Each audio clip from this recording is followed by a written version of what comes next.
It's been a day. I know it's probably been a day for you as well, but we're going to take a USA, as Pastor Cat would say, and we are going to talk a little with our guest, Mr. Benjamin Harris. I like to say he's from Eden Park. That's my home area. And he is a mental health peer to peer certified counselor. Hello. How you doing? Today has been a good day, and I'm very glad to have you to talk about the important issue of mental health and to begin by letting us know what a peer to peer certified counselor actually is.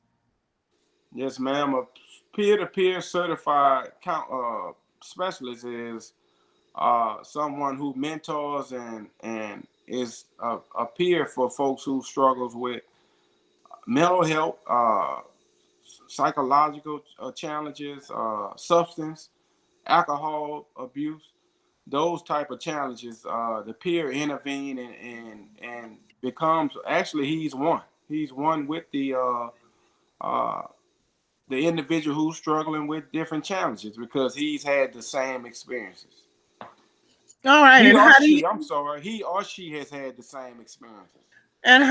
become a certified peer to peer specialist?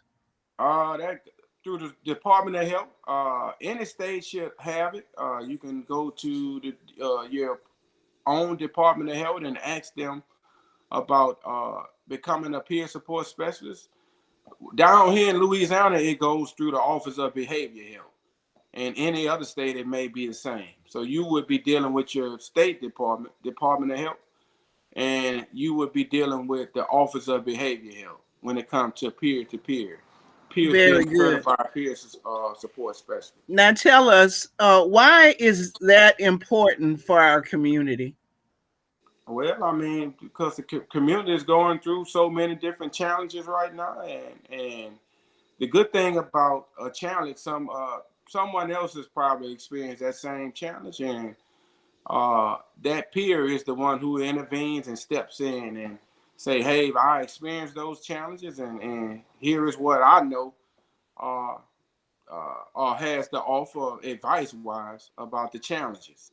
Let And me it's ask you more, this, Mr. Harris, yes, because I know within the community, many times there are mental health crises that occur.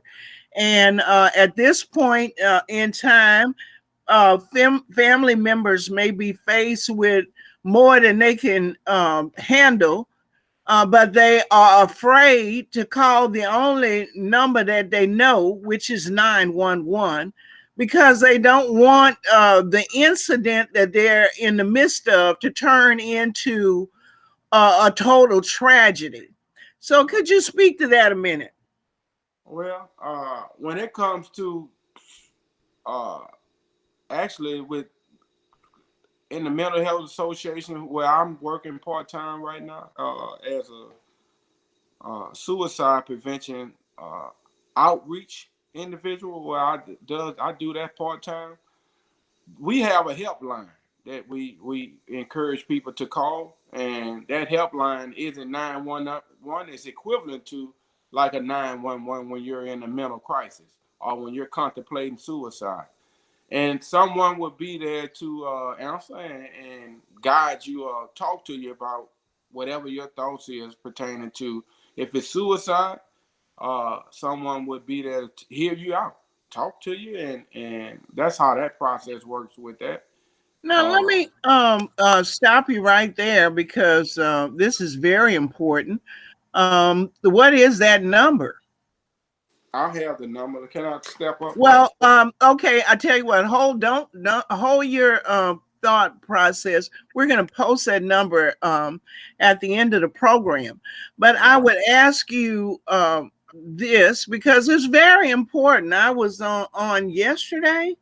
I got a call from a lady I hadn't talked to in 2 years Mm-hmm. that said she wanted me to talk with a friend that was contemplating suicide, and she asked the friend or just pull off to the side and wait. And it just so happened I was driving and it wasn't far from where I was. And I did talk with her. I think that she came out of that dark place during our conversation, but Right. like I say, we had not talked in 2 years. So Right. this is a little known part of the uh, community. I wish you would tell us a little bit more about it and how it works. Are you saying that just no matter the range of the mental health situation, your organization has a mechanism for the community to tap in? Yes, ma'am. And it's free. And Uh, tell us the name of it. it's called the Fisher Project, and Mental Health Association is the one who wrote. It's actually a grant written uh, service. Where does it exist? Is it Uh, is it just virtual, or is there a building? it's actually the actual building exists.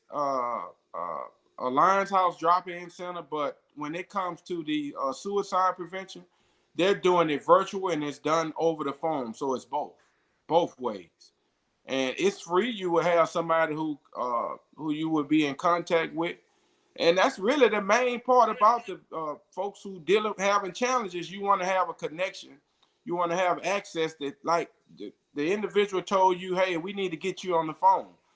That's kind of like the key ingredient to when it comes to folks who's contemplating suicide. They need somebody to talk to. Somebody need to hear them out when they going through those challenges that they facing, and it can be domestic, it can be financial, it can be marriage, it can be just the pressures of life. It can be a combination of things, but uh, those individuals have to have someone, or they need someone they can uh, rely on to express or to vent or to let off the things that it can be their kids. But the key to it is having someone to express what they're dealing with, and what a peer support specialist do is provide them the resources. What the Mental Health Association and Fisher Project do is provide them resources and uh, put a coping mechanism or a coping plan in place for folks who's going through challenges, and allow them to be their own expert to create healthy ways and means to overcome whatever that particular challenge that they having at any So, particular given moment. And Miss and then we're talking about right now suicide and mental health. Mr. Harris, Yes, so ma'am. I want to have a clear understanding, because I live in a neighborhood. There was where there, we have a problem of folks with schizophrenia not being off their meds and really doing some surprising things. Right. So even when a person is,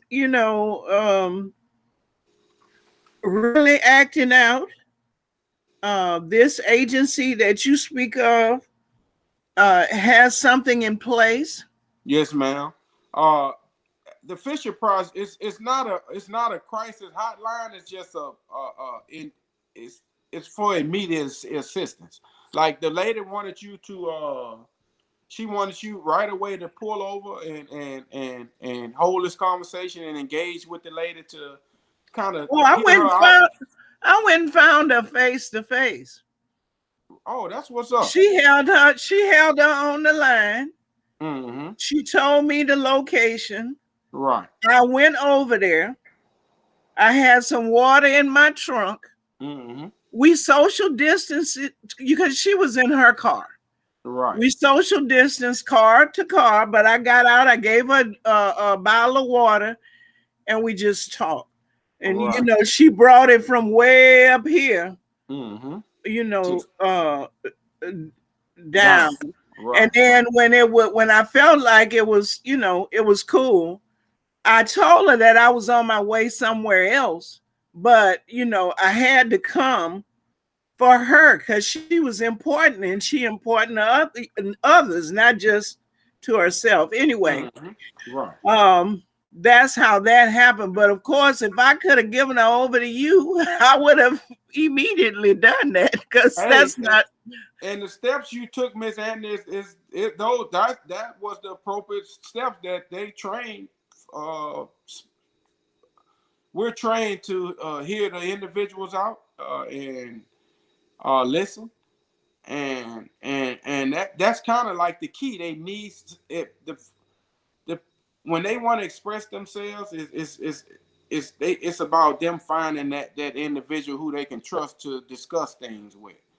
And when people don't hear them out and they can't find the one who, whoever that friend or family, it can be a barber. They want to lean. Like my coworker, one of his friends called him. He was the contact person for the individual recently who was contemplating suicide. That this guy called. He called him and then he wanted to talk to his barber about what he was going through mentally with suicidal thoughts. And my coworker actually called me. I told him, hey, hear the guy out. He want to have someone to express himself and vent and discuss the things that's challenging in life at that particular time that have you thinking suicide. So it's what's going on in people's lives that have them thinking, hey, now it's enough is enough, and I'm tired, and hey, and suicide may be the way out. That's what they But think. And of when course, my you philosophy is that suicide is never the way out, right, and so you end up, um, really hurting others as right, well as it's not no easy way to get out of here. I don't care what it is, right, whether it's a gun, poison, whatever it is. It's not no easy way to get out of here, mm-hmm, and that's not the answer. right. While Mr. Harris goes and gets that urgent, important number for us, And I have it. I'm going to let. Yes, ma'am. I have the number. Oh, well, if It you'll actually is just two let me, numbers. Mr. Harris, Yes, ma'am. hold 1 minute. Let me remind you that you're tuned to Let's Talk More. I'm your host, Stephanie Anthony, and we have with us Mr. Benjamin Harris, a peer to peer mental health specialist. We want to let you know that there are some resources in the community. He's going to share that number with us while you get your paper and pen. And as well, we want to encourage you to not put this conversation under the table. You may be embarrassed because you have a family member or you yourself that you're alone in challenging issues. That's not true.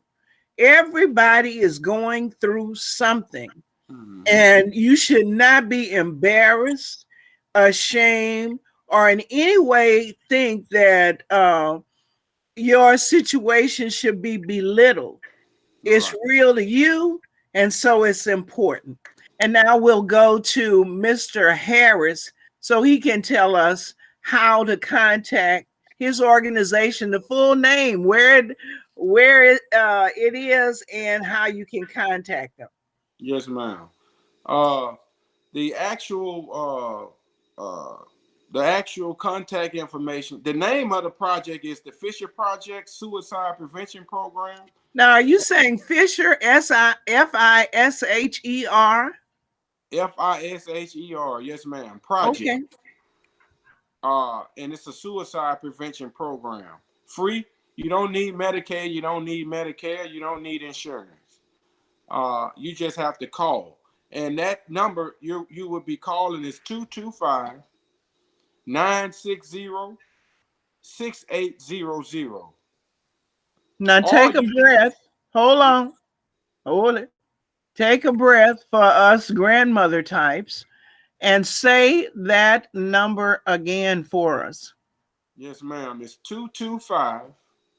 225-960-6800.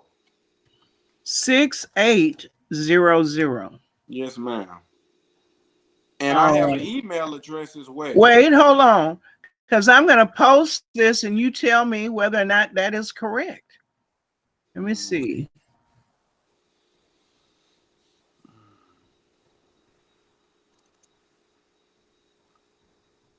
Let's see. There it goes. There we go. 225-960-6800. Yes, ma'am. And All it's an right. email address. It's an email that they can utilize as well. If they have an email, if they just want to do it through email, they also can utilize the email and someone will respond within 24 hours. What's the email? The email is SBLA. S like Sam. Yes, ma'am. B B like as in, boy. yes, ma'am. LA. LA, yes, ma'am. U as in umbrella. V as in Victor. E as in Earl or elephant. L as in love. And T as in Tom. Tom. Okay. At, then you put the at sign. Uh-huh. MHAGBR. Too much. Go back. At M as in Mary. H as in heart. A as in apple. G as in Greg. B as in boy. R as in race. .com. And you would email her. Her name is Sonia Vlauvel. All right. Is that correct? SBLAUVELT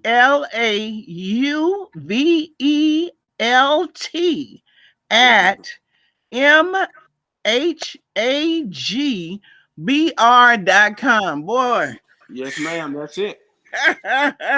And they would what they would be receiving is screening for suicide risk, ongoing assessments, safety planning, which means they'll be putting a safety plan in place for themselves. That's what I like about the program. It allows them to structure a safety plan for themselves when they're contemplating suicide and harming themselves. Transition care is provided. What does that mean? Transition care. Transition care is throughout the process, so it's weeks. I think it's 14 weeks. 14 weeks of care throughout that transition. So it's constantly you're in touch with someone throughout that 14-week process. And that's the transition from one point to another within the 14. Do you know how long this program has been available here in the Baton Rouge area? Yes, ma'am. Those grants last 1 year, and they renew them. So are you saying that a year ago they got started? That's my question. Yes, ma'am. Yes, ma'am. They start the grants. The grants start, and then they last for a year, and then they have them renewed. I'm not asking you about the grant. Oh, what? Well, you say when did the program start? Yes. What did it become available here in Baton Rouge? In Baton Rouge? That's a good question. I'll find out the history. All right. So the other thing I want to ask you is this throughout the parish, the state, or just in the Baton Rouge area of the city? Being that it's on the phone and virtual, it can be done. Anyone can access it because it's phone. It's used by the phone. It's the system. Well, I know theoretically, it could be, but as you would say, by the grant, what is the geographic location that your outreach Right. It happens It's too. no it's unlimited. I mean, All because right. the reason I say it's unlimited because it's utilized through the phone and it's utilized through And virtual. all right. Yes, ma'am. Uh, So you can be this in Washington D.C. and then this still can be done. uh, all right. Well, thanks so much. And this email address that we have, that's actually the person behind that email address is who again? It's Dr. Sonia Flauvelt. She's a psychologist, doctor, and she's the one who she sets everything up to get the process started. Let me put it that way. All right. Yes, Well, ma'am. this has been most helpful. We all of those that tune in, I ask that you like and share, and please subscribe, our YouTube listeners. Please subscribe so that we can continue to bring information that we think is of the most important to our community at large. This program, as is Let's Talk, is designed for the betterment of our community. We thank you for joining us, and we look forward to hearing from you. Bye bye and be blessed.